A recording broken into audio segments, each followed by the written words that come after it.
When I heard Archer and Olive were releasing a pre-printed reading journal, I knew immediately I had to try it out. The bookshelf reading journal is unique in that it's available in 3 of Archer and Olive's most popular sizes, A5, B5, and 8x8-inch square, and today we're taking a look at the square iteration. Hi, I'm Erin. I'm a keen DIY reading journal user, but I love testing out pre-printed options so you can see if they might be the right fit for you. This review is not sponsored or endorsed by Archer and Olive in any way. I purchased this journal with my own money, and these are my real and honest thoughts. However, I am an affiliate with Archer and Olive, so if you like the look of this reading journal or anything else from their site and you'd like to save some money, you can use my code Erin to get 8% off. The website listing states this reading journal is designed to track your reads in style, with a minimal interior layout that works for any reading genre or journaling style, gorgeous cover, and premium 160 GSM paper.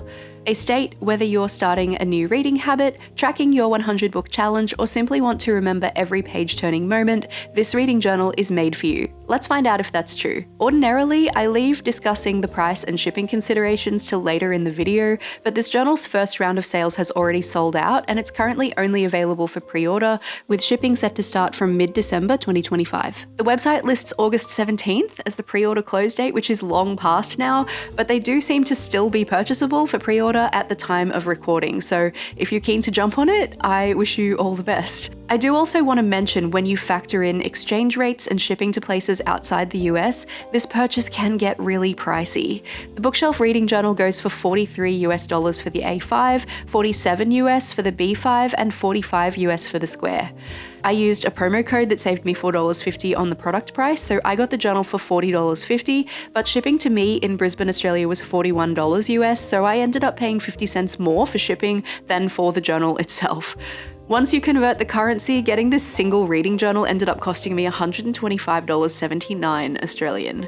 Ouch. There's only one way to find out if this journal's as good in practice, as its cover is lovely, so let's take a full flip through of its pages, then take it for a test run. The box is absolutely gorgeous with the shiny ampersand, and there's a little bit of information on the back. It's the 8x8 reading journal, vegan leather, bookshelf cover, pre-printed reading journal pages, 160 ultra thick 160 GSM pages. Nothing there I didn't already know. Let's take it out. It is so undeniably very, very pretty. Obviously, I'm only testing out the square version. I don't have the B5 or the A5 version of these, but I imagine what's inside is pretty similar. It's just formatted to a different page dimension. Let me take this elastic off so you can really see this cover embossing. The little hints of gold are so magical. I would love to have a bookshelf that looks like this. As with other Archer and Olive journals, we've also got a pen loop.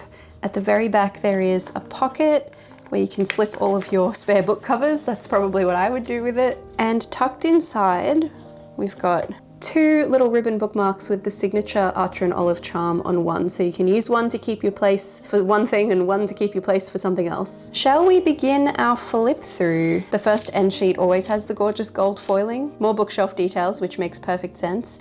This reading journal belongs to, which is a slight change up from their usual. And then we begin. Okay. There's nothing quite like the feeling of getting lost in a good book, the kind that lingers in your thoughts long after you've turned the last page. A good book can take you places, inspire curiosity, and allow you to gain new perspectives. This journal is here to capture those moments and help you hold on to the characters that felt like friends, the stories that sparked something in you, and the books that shaped your journey. Let it be your companion, a space to record your thoughts, reflect, and celebrate the books that change you. Setting the tone quite nicely, I think. Whether you're revisiting a classic, discovering a new favorite, or challenging yourself with something unexpected, this journal will help you engage more deeply with every page. Inside, you'll find thoughtfully detailed sections to track your reading, jot down reviews, explore themes, and even play along with literary challenges. No pressure, no rules, just a cozy space for your words to live alongside the stories you love. So grab your favorite pen, a warm drink, and settle in. The next chapter begins with you. That is a very nice way to set the tone for the journal. Okay, tips for using this journal and ideas for blank pages. Number 1, no pressure. Remember, this is a companion notebook, not a workbook. It's meant to enhance your reading experience and be enjoyable. 2, set your own pace. Go at a pace that is comfortable for you. Progress is progress and there's no due date. Great reminder. 3, start simple. Don't feel pressured to do everything at once. Start with the basics by introducing yourself on the About Me page and setting a few initial goals in the reading goals section. 4. Track your progress. Use the daily reading tracker to mark which days you read, set some initial reading goals, or try to accomplish one reading challenge. 5. Reflect regularly. Use the reviews, various trackers, year in review, reflection pages, or blank pages to reflect on your reading progress whenever you'd like. Read more than just books like quotes or passages and record those. Not sure that line makes sense, but I kind of get what they're going for. Add personal touches. Add pictures, printouts, stickers, sticky notes, special memorabilia, or even create your own color coding to add some personality to your pages. I always want to do that, and I think they know their audience. Archer and Olive know who is buying these journals. And number 8, embrace imperfection. Great advice. Finally, don't worry about making your journal perfect. This is a tool for you to enjoy and reflect on your reading, so don't stress about neatness or perfect handwriting. It's your personal space to experiment, grow, and capture your thoughts. And then ideas for blank pages. We've given you several blank pages in this notebook to allow for personalization and customization. Here are a few ideas for using those blank pages. A book bracket page, track monthly or quarterly reads. This is going to be interesting, telling us like what's not in here, I guess, because we haven't seen it yet. Book recommendations list, book club page, review library, author study page, book of the month page, A to Z reading challenge, additional progress trackers, additional reflection pages, upcoming releases tracker, reading mood tracker, personalized book lists, what you'd like to learn page, and reading inspired art doodles. Okay, a little bit of an info dump at the start. And then we have a guide on this side. So there's a contents page from 6 to 7, your map for the journal providing easy navigation, create new content on the blank pages and add them here on the contents page. About me page is a chance to introduce yourself. Okay, this I think is just more interesting if we flip through it, so let's do that. I do really like that it has these details to hold your hand through the experience too, especially if it's your first time trying a reading journal, then it's guiding you through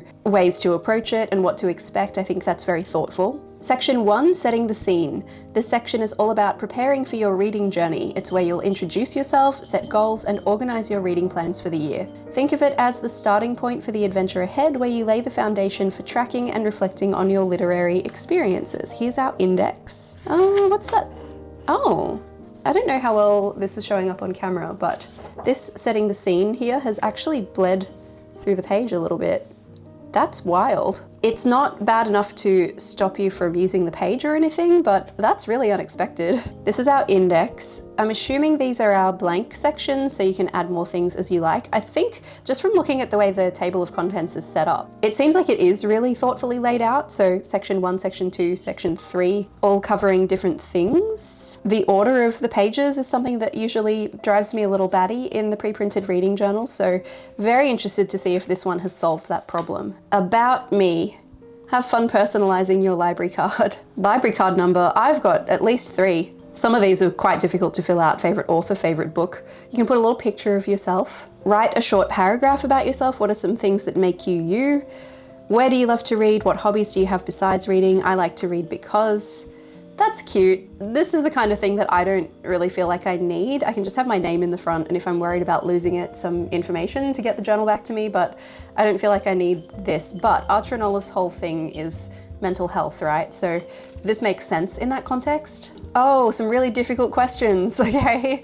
Favorite book of all time. What book would you say is your absolute favorite and why? Favorite book series. Share your favorite book series and what you like about it. I don't know that these descriptive lines are really necessary. I think the titles pretty much sum it up. Favorite quotes from books. Write down a few quotes from books that have stayed with you. What made them so memorable?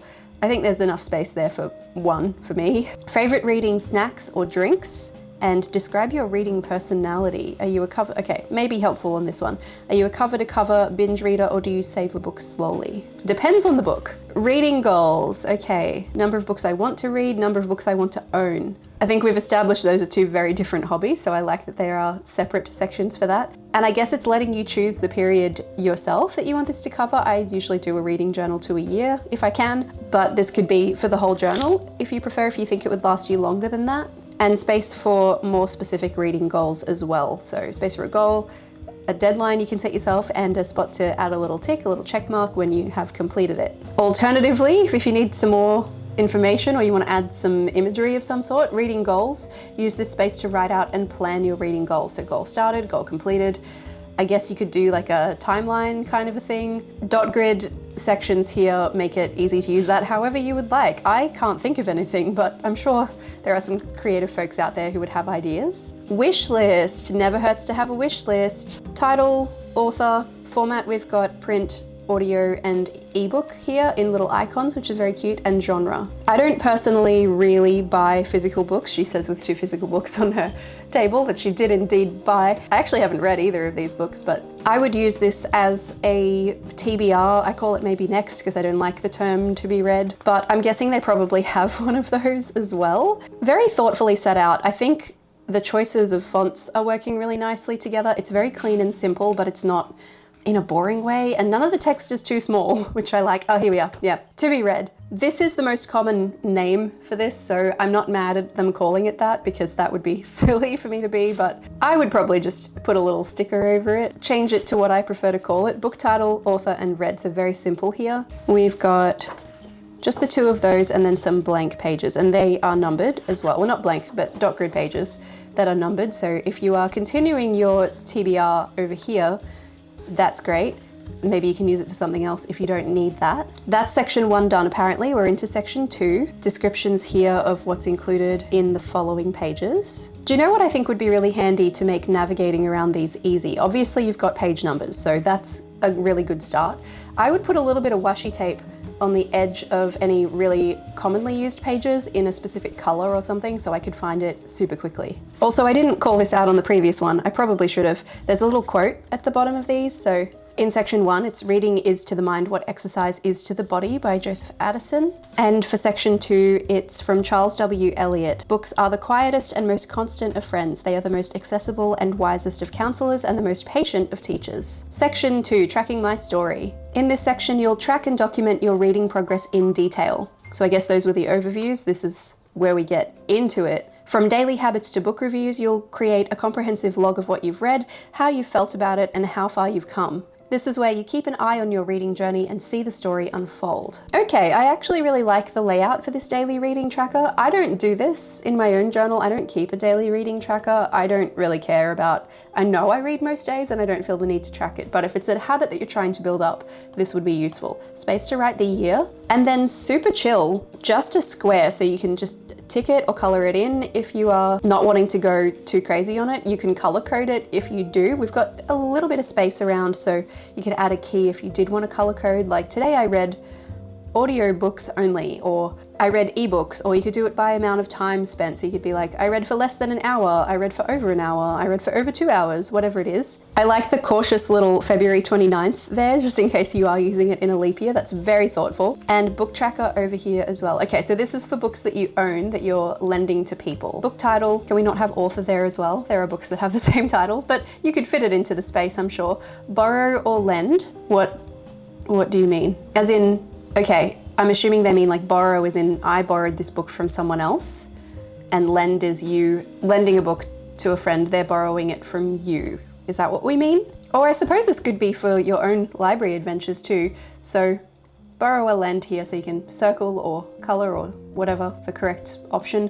To or from or to. Loan date and return date. Not a huge amount of space to write your dates there, but if you're just doing day, month or something, I guess that would be fine. Once again, I don't really have my own library of paperbacks or anything, so I'm not really lending my books out to people. I do borrow things from the library a lot, but Libby kind of looks after that for me because it's all digital, baby. Oh, this binding feels a little funky. It made a noise when I opened it, and that scares me, given that my own Archer and Olive Reading Journal spine is not doing so great right now. It looks like it's okay. I want to just keep an eye on it. A few people mentioned when I talked about my own square Archer and Olive Reading Journal that they don't do well with going past flat, so it can be a good idea to keep something under this side of the book. At the moment, I just have my hand there, so it's not really a problem, but you know, just something there to support it so that you don't end up damaging the spine accidentally. Series tracker. Okay, I'm paying attention here because I struggle with this in my own journal. I haven't really found a way to keep a series tracker that I really like yet. So I'm excited to try this spread out and see what I think. So we've got a space for the name of the series, the author, how many books are in the series, and it looks like we've got some different sized sections here, which is quite interesting. So we've got a 3-book series kind of space over here, 2 of them actually. This one's got room for 4. 1, 2, 3, 4, 5, 6, 7 over here. Same again. Very interesting. I think that's pretty cool. And then columns as well for book number. Red, I guess, is that a date or just a yes, no? And a space for your rating for each one as well. Just the spread of those, the 2 pages, and then we're on to book logs. What do we mean by that? Log the books you read here. Okay, I guess that is an interesting one to try to come up with a title for. Yeah, I don't really know what else I would call it either. Book logs, or maybe just book log, singular. That's okay too. We've got a little flag with a number down the side here, so you know how many books you've read when you're filling this out. Title, author, genre, star rating section, dates read, and format with the little icons again. This must be a reference to upcoming, like, more in-depth reviews. So book 1 would be pages 32 to 35. Interesting. So 4-page reviews? That seems like a lot, but okay. So 1 to 8 on this spread, 9 to 16. I'll be very interested to see how many this goes up to, because some people read a lot more than I do. 17 to 24. Okay. And we stop there. Interesting. And here we have our first more in-depth book review. Very simple and clean. We've just got book reviews. Once again, I think that could be singular. Book review, just one, because I guess it's gonna say that again. Yeah, it is. Just one would be fine. This is a book review, singular. Space for title and author. They're in bold, so they stand out a bit. I think that's a nice detail.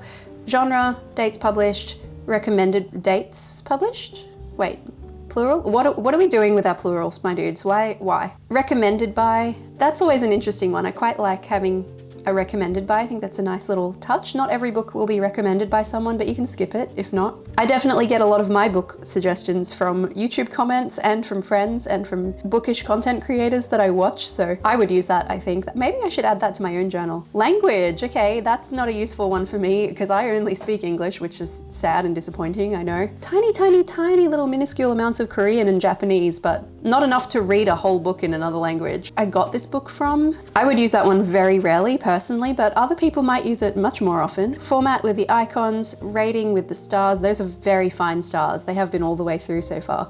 They're going to take some concentration to focus in on and color in well. We've got separate boxes for dates started and finished.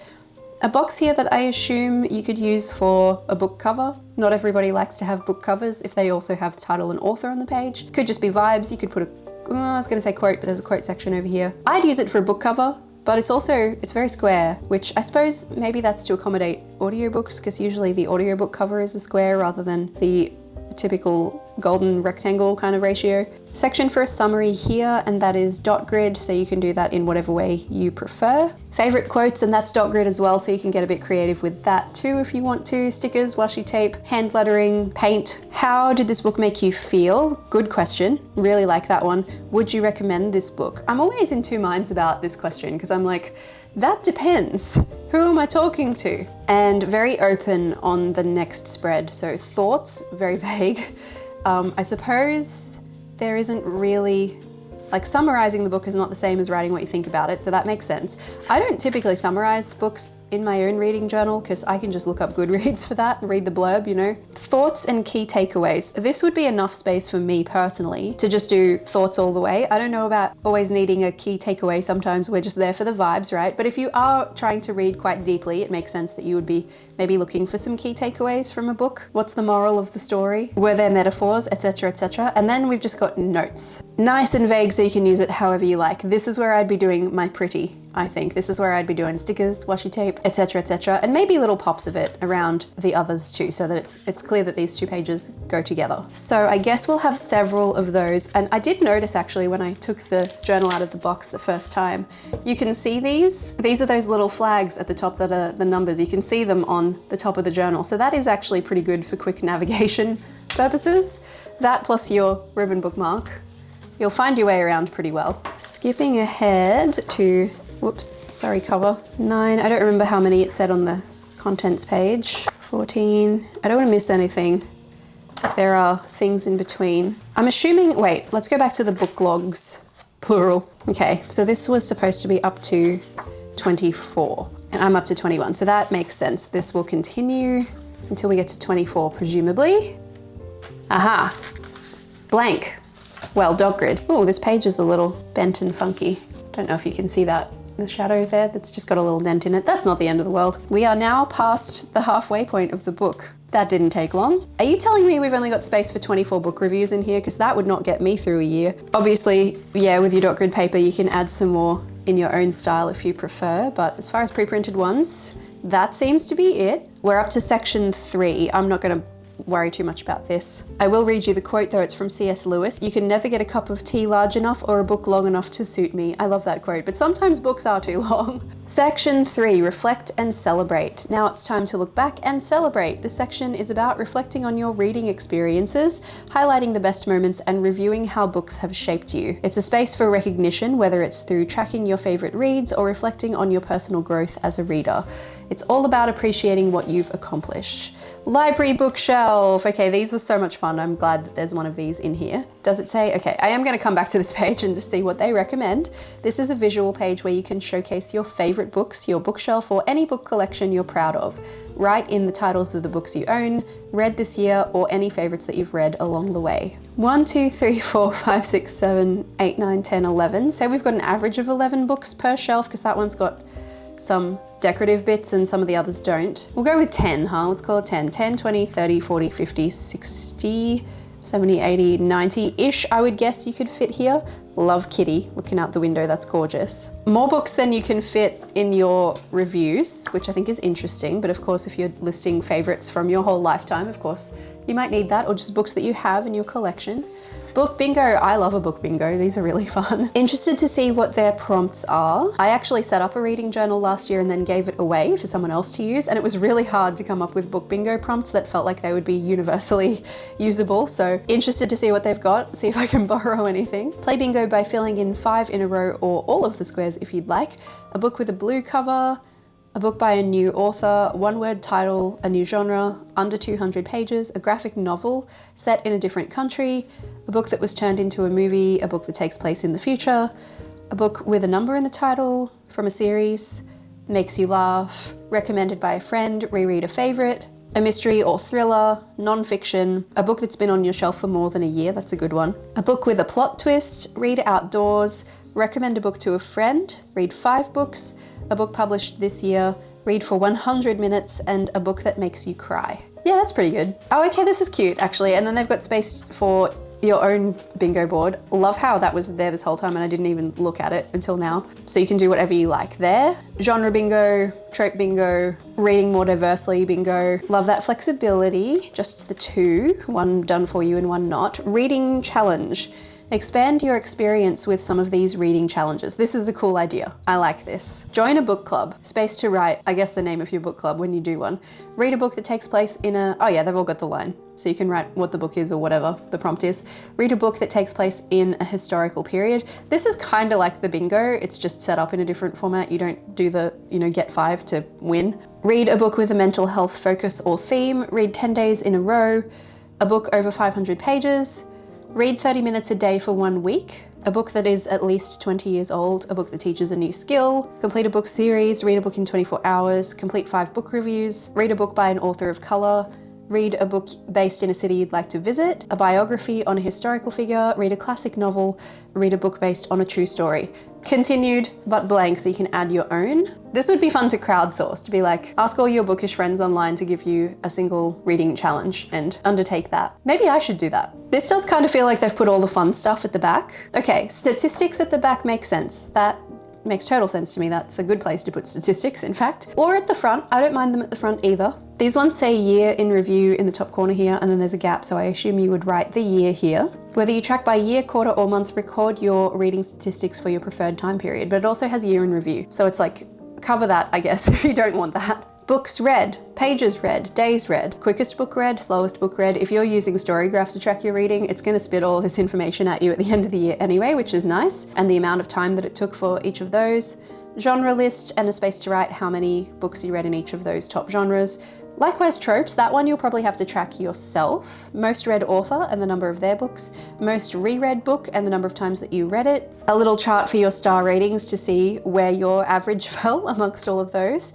And likewise, format, how many books you read in physical, audio, and ebook. And the type of book, standalone, duology, or series. That one you might have to track yourself as well. Books started versus books finished. That's a good one. I should have that in my reading journal. I really like that because I've definitely been DNFing a lot more this year than previous years. So those numbers are going to have quite a disparity. In previous years, they maybe wouldn't have. Continuing over here, we've got book awards, same blurb here about choosing your own time period.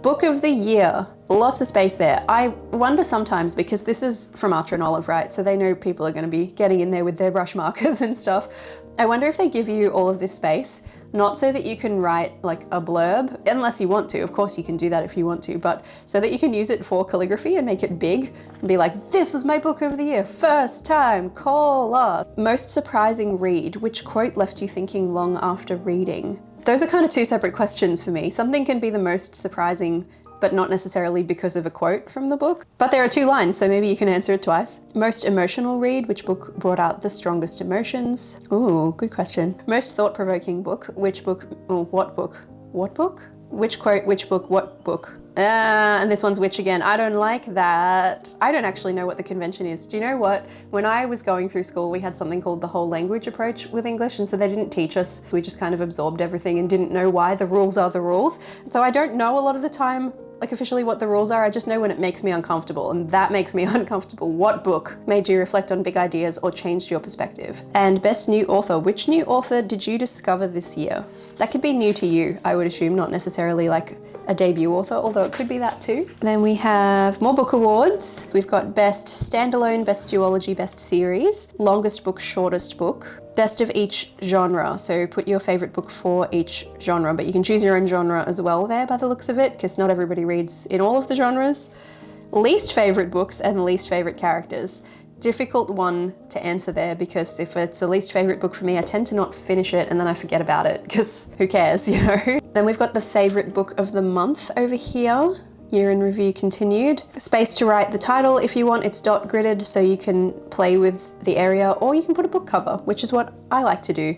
I really like how a page full of book covers looks. Okay, then we have favorites. Quote that inspired you, funniest quote, most heartbreaking quote, most thought-provoking quote, most satisfying ending, most unexpected moment, best character journey, best romance, most vivid setting. That's a cool one. Best world building, most relatable character, best hero/heroine, and most memorable scene. Something I like about this, a little bit of space there. Something like a quote, funniest quote, most heartbreaking quote, you might need all of that space. This is good if you're keeping track of quotes. I don't always. But for something like most satisfying ending, best romance, because you've got 1, 2, 3, 4 lines there or more, you can add a few, because who can choose just one book for best romance? Oh my goodness. Then we've got reflection, reading highlights. I don't know what I'd do there. I really don't know how I would use that section. Reading highlights. The first place my brain goes is favorite books, but we've got whole sections for that back there. So made an impact. Didn't we have something like that? Memorable, unexpected, thought-provoking. I suppose impact is different to those. Reading successes. I don't know how I do that one either, besides like, did I achieve my reading goal or not? Biggest surprise. This is very introspective kind of self-reflection. This is not something that I really do with my reading. My reading journal is kind of not quite this serious for me, but I think it's an interesting idea. I don't see myself using this spread particularly, but if you could, I'd like to know your take on it. Like, what do you think? And then we have blank dot grid pages to get us to the end of the book. So that's the book from start to finish. Now that we've had a really good look through the journal, let's see how it works in practice. My favorite way to do one of these cover spreads at the moment is to stamp my name. So I'm gonna go ahead and do that here.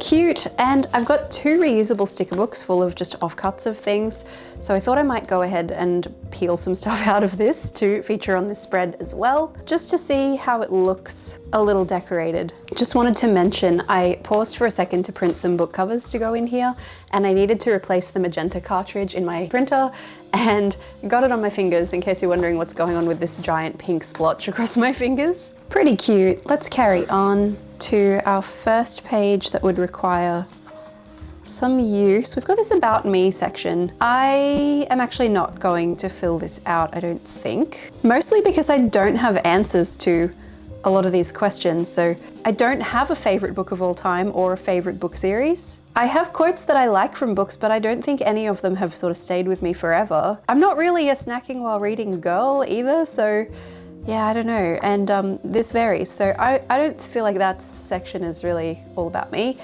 As far as reading goals, I don't really do smaller reading goals through the year. I'll occasionally do a challenge. I don't really have physical books, so I don't need like a number of books I want to own. And the number of books I want to read, I track with Storygraph, so I don't feel like this is super necessary for me either. So please use your imagination. No idea what I would do over here either. Wishlist, again, I would use this as an extension of the TBR, so I don't feel like I need to do much with the wishlist either, but I can do something with this to be read system here. Excuse me while I grab my actual reading journal to see what's on my actual TBR / maybe next. And I'm just gonna take the information from right here. Let's go with the Tom Studio Ren. I just re-inked this recently, so this is not a fountain pen, but it has fountain pen ink in it. We are coming up on spooky season, so a lot of what's on my maybe next list is spooky season appropriate. This is pretty simple, but obviously like it's working. I'm just gonna leave it at those 3 because testing it out any further doesn't tell us anything different about the page. Carrying on, blank ones. At this juncture of the book, let's go back to here, contents page, about me, reading goals, wish list, TBR, and blank pages. I don't know that I have a purpose in mind for these kind of blank pages. I feel like because they have all of their stats stuff later in the journal, if I was going to include like a book bracket or like a book club, what we read each month for book club kind of a spread, it would not go here. I don't know what would go here. What would you put there? Okay, tracking. Daily reading tracker, I already mentioned, is not something I really do, and I don't have this data, so I would have to just make it up. I'm gonna skip that. For the book tracker, once again, besides like the 2 on my desk right now, I don't have books that I lend out. And anything that I borrow. I do have 1 book from a friend at the moment on my shelf. I should really read that so I can give it back to her. But everything else that I borrow is from the library, so I don't really need to keep track of that either because they're not physical books. I'm really curious about this series tracker though, so let's fill this one out. I'm gonna fill it out with a book a book series that I have already read. The Cursebreakers series by Bridget Kemmerer, which has been one of my favorites this year. Didn't come out this year, but that's when I read it. There are 3 books in the series. They've got long titles, these ones, which is always helpful to test if the title will actually fit in the space they've given you. I actually have read all of these books and I have rated them too, but I'm gonna leave that blank. I like the way this operates. Obviously you get some series that have stacks and stacks of books in them, in which case you would have to sort of DIY something. We don't have immediate, maybe back here with the dot grid paper, or just kind of overflow down a page like this, maybe even cover these and just have it continue all the way down the page. If you have a little star rating stamp like me, you could even finish up the grid over here, the table, and make it all really work as just one thing. But 1, 2, 3, 4, 5 series to track. How many am I actually tracking over here? I haven't been keeping up with my series tracker too well this year. 1, 2, 3, 4. Oh, funnily enough, I am tracking 5 series, which is quite funny. In my previous journal, I don't like my series tracker at the moment, but in my previous journal, that series tracker worked a bit better and I used it a lot more. Book logs, okay, these are the books that you have read. I'm just gonna fill out the first one, just to get an idea of how it works. Let's go with the book I finished most recently, what would that be? Infamous by Lex Croucher. Genre, this one is a historical romance. I did this one on audiobook. I'm just gonna circle it. I read it, when did I read it? August 27 to 30. And I rated it 3 3/4 stars. See how difficult these are to color in. A little tricky, but not too bad. I always find if you just draw the star over the top, like a 5-pointed star like that makes it a little bit easier because your pen has already covered quite a bit of the space. That works really well, no complaints. I do have a little bit of a gripe with the fact that you can only fit 24 books in here. Not trying to disparage anybody who reads around this point every year, that is so fair. That's averaging out to 2 books per month, and reading slowly or reading less frequently is absolutely not something to be ashamed of. But people who are tracking their reading are usually people who like to read a lot. You know, I have some friends in my channel members Discord who read 20-something odd books or more a month. I'm averaging around about 4, which is a significant drop from last year, and this journal still would be inadequate for me. My goal is 50, so even 2 of these books, if I tracked every single book that I read, with 24 book log spaces and book review spaces, I'm gonna need 3 of these journals. And that's a little unreasonable, I think. I would need to be selective about the books that I book review, which it's not really set up for that because the book log has the numbers beside them and tells you which pages to reference. So I would have to not include some of the books altogether. Let's review a book. I printed a book cover for this one. We're gonna do A Witch's Guide to Magical Innkeeping by Sangu Mandana. I read it very recently. It's our Page Majors book for October if you wanna join in on my book club action on my channel memberships. That's the book for October. We're gonna try this out and see how this goes. So the title, let's try and be a bit cute with this, shall we? Let's see what else I've got here. I also just wanna see how the book holds up to some marker and stuff too. I'm sure it's the same paper that Archer and Olive use usually, but I was a little concerned by that bleeding that we had way back here, just based on the printing. So let's see how we go. A Witch's Guide to Magical Innkeeping. Ooh, that's not gonna fit if I letter it really big, is it? Do we do it anyway? Just try and make it small. Witches is much bigger because I realized I was running out of space already. Aha, it can be done. And I'm gonna do Sangu Mandana, the author's name, in this little baby pink. These are the Pentel brush touch sign, never know what to call them, markers. Pretty good match, honestly, to my magenta ink cartridge stains. Okay, let's see how we went as far as no bleeding, no ghosting, nothing to worry about there at all. Fantastic. I have just realized that I'm putting, in book 1 space in my, oh, that was series tracker. Infamous, I put Infamous here, and now I'm doing a book that is not Infamous in a space that it's telling you should be. Oh, that's not it. Hang on. This one, pages 32 and 35, 32 to 35, book 1, different book.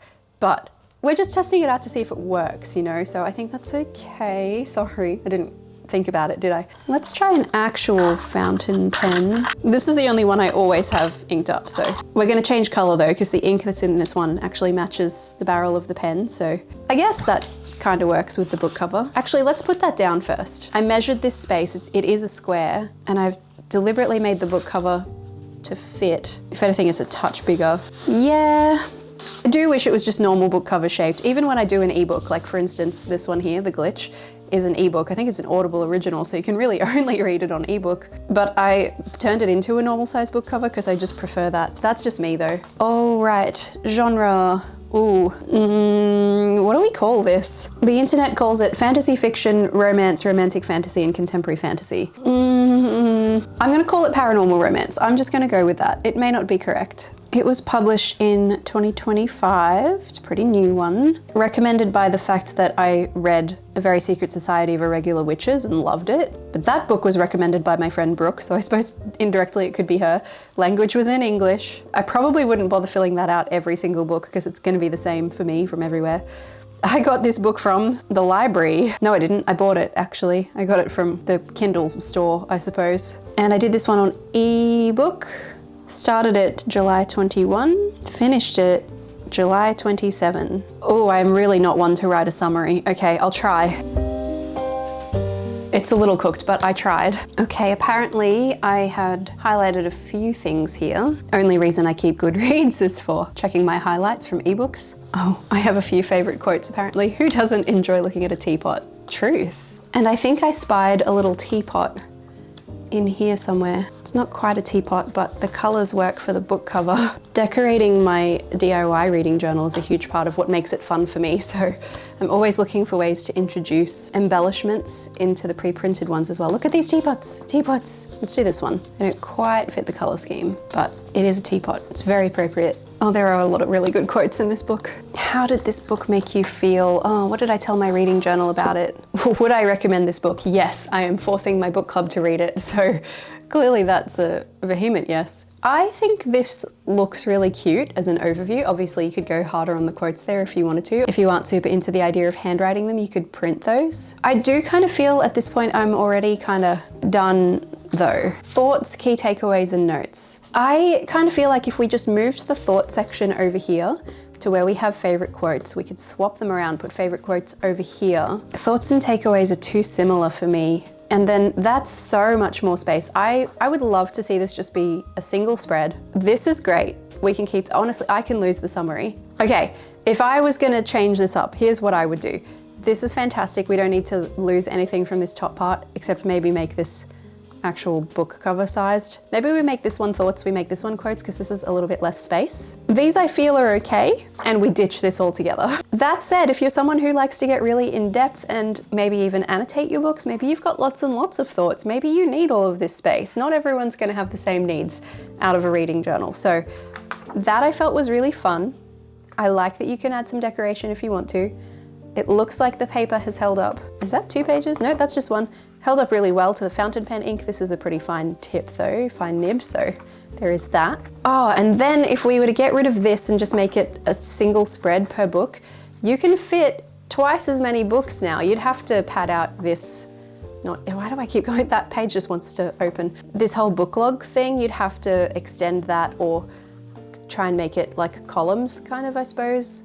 Condense it a little bit to make it fit. But then if you could do 48 books for the review spreads, because they're only 1 spread per book, that I think would be a lot more useful for me. I'd rather track more books a little less in depth. Now we're getting into the fun stuff. This is section 3, Reflect and Celebrate. Love a library bookshelf, but I feel like they're a dime a dozen. Every reading journal's got one of these, as it should. It's a great thing to have. My reading journal's got one too that I DIY'd, but we've already tested out the pens and they did fine, and I don't feel like we need to investigate that any further. This is always gonna look cute once it's all filled in, so I don't feel like we need to investigate that.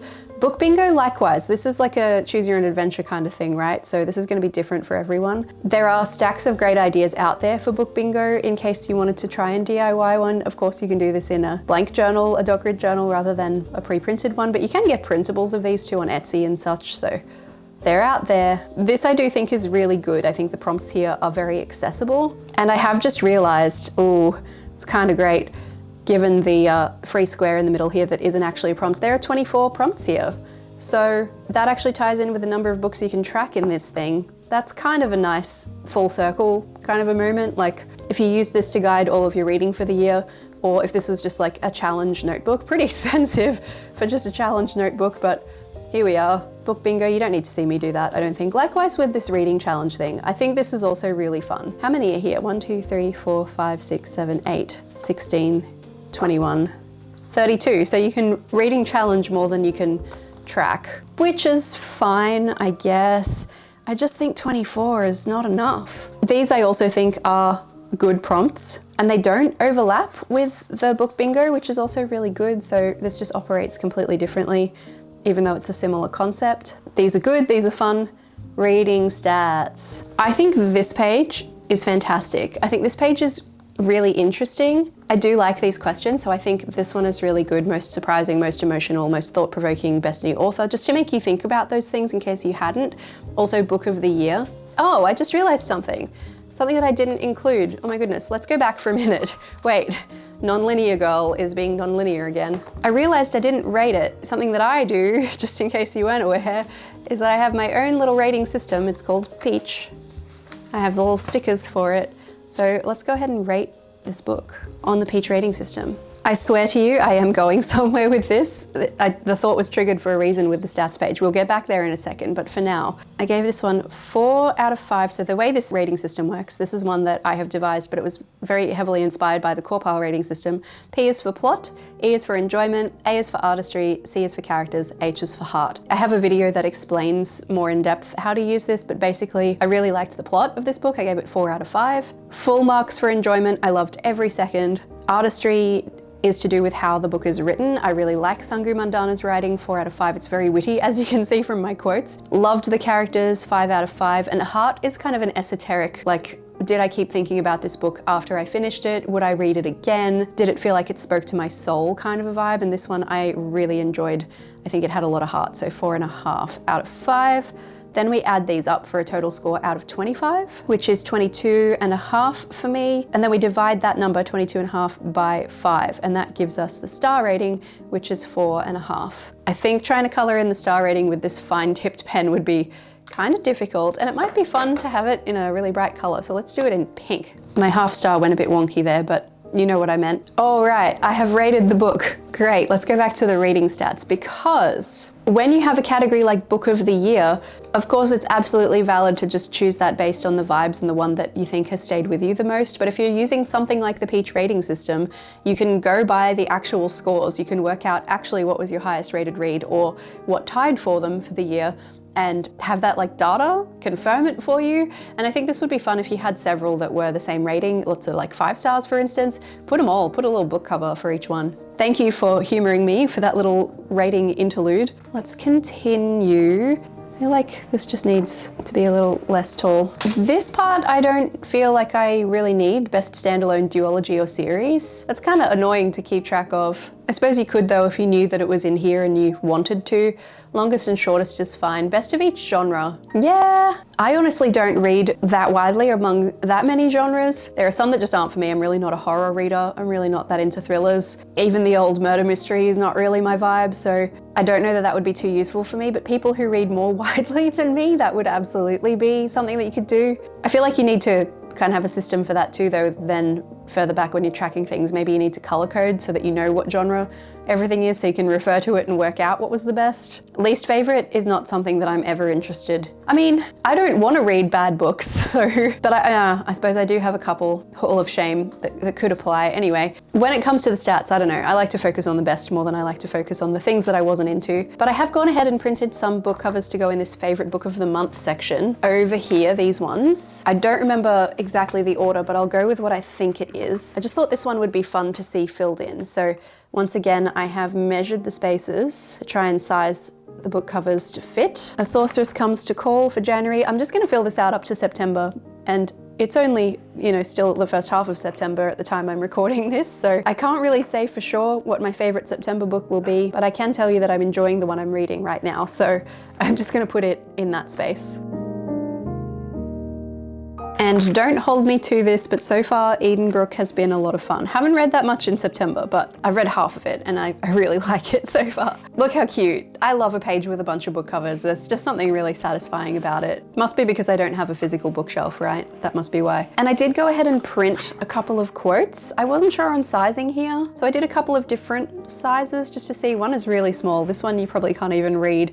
It says, "Sometimes the dreams you come with aren't the dreams you leave with." It's from Sounds Like Love by Ashley Poston. "Some Truths Only Tragedy Can Teach" from Legend Born by Tracy Dion. And "The Most Dangerous Person at the Party is Always the Girl Sitting Alone with a Book" from A Heart So Fierce and Broken by Bridget Kemmerer. So I thought I'd just pop these down here. These could obviously be made much more beautiful if you wanted to add some decoration. I'm just gonna whack them on down.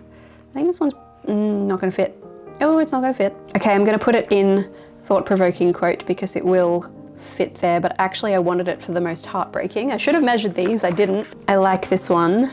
The most dangerous person at the party is always the girl sitting alone with a book. And I do think this one from Sounds Like Love was quite inspiring, so I'm gonna pop it here. Of course, you can hand letter these. I just wanted to see, because I always talk about maybe you can print your quotes if you don't like your handwriting, so I thought I'd put my cricket where my mouth is. This kind of superlatives thing is fun, but it's really not something that I think about throughout the year, so I think that would be quite difficult for me, but I do think it's really fun. I like it. I would think about it. These are the ones that I was like, I don't know about that. I still don't know about that. I don't know how to fill that out, so I'm not going to. And then we have blank pages. So that's it. Now that we've had a really good look through and a little road test, what are my thoughts on this journal? I like to rate the reading journals I review much like I rate the books I read, to a metric. I'll give it a rating out of 5 for each of these 4 categories: book cover, internal aesthetic, practicality and function, and enjoyment. Then I'll use those scores to calculate my final star rating out of 5. Starting with the cover, which I think we've established is beautiful. While I'm more of a pastel and jewel tones lover personally, I can't deny that this cover is gorgeous in a dark academia kind of way that draws book lovers like a moth to a flame. Well worth displaying with your special editions, the cover gets a solid 5 stars from me. Then there's the internal aesthetic. While it is very minimalistic like they described on their website, it's also classy as heck. I've seen some pretty questionable font choices and pairings in the reading journals I reviewed before, so it's refreshing to see these done well. I personally love to see a bit more personality within the journal pages for a pre-printed reading journal, but while A&O are known for their incredible covers, their brand is all about your own self-expression on the pages inside, so it makes sense for them to keep the journal something of a blank slate. I'm giving it 4 stars for internal aesthetic. Practicality and function is where this journal starts to suffer. I don't mean to harp on about this, but space to log and review only 24 books is so incredibly limiting, especially considering I paid 125 Australian dollars for this thing. I'd want it to last me more than a few months. I want to bring your attention back to this quote from the product listing page on the Archer and Olive website that says, "Whether you're starting a new reading habit, tracking your 100 book challenge, or simply want to remember every page-turning moment, this reading journal is made for you." Unfortunately, I just don't think that's true unless your natural reading speed has you averaging out to about 2 books a month, or you fall into the starting a new reading habit part of that statement. And while there are blank dot grid pages provided that you can use for whatever you like, there certainly aren't enough of them to accommodate my own reading habits. That said, some of the other inclusions like the book bingo and challenge prompts are very thoughtful and fun.